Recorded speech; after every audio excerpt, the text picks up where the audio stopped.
Jill, are you there?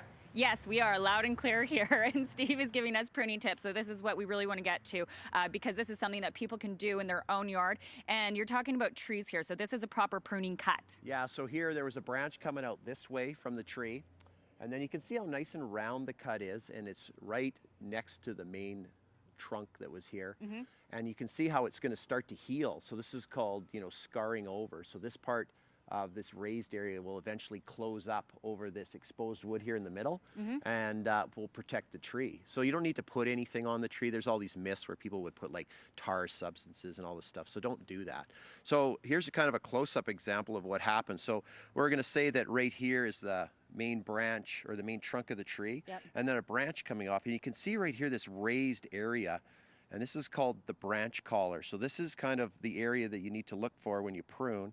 And then what you'll want to do is using, these are just pruning shears, is just to get up against it nice and fairly close and then make a nice cut. These are a little dull, should keep them tight. And then you can see how nice and round that is. So this here, this pruning here, and you can see is the same as on the tree. It's just a smaller version here, and it will heal over. And again, we've left that branch collar fully intact.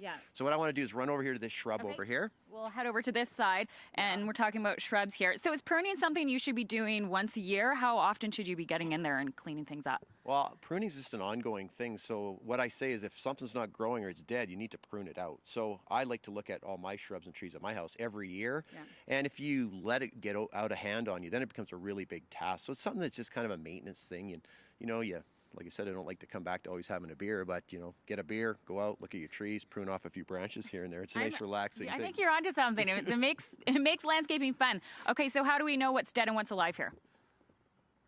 Okay, so this is a dogwood here, and these are very easy to tell dead wood on because you can see the color differentiation. So you can see here we have a green piece, and over here, obviously dead because it's brown. You can also kind of hear how it kind of clatters.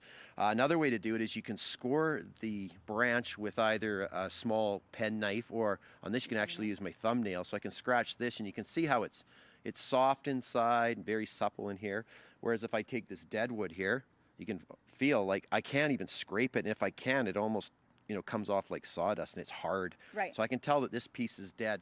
So all you do is you pull it away from the shrub. You can see that there is actually no live branches on this. So on this case, I would want to take this whole piece off. There's no need to do that. Well, it's not doing anything. So you trace it all the way back down. Sorry.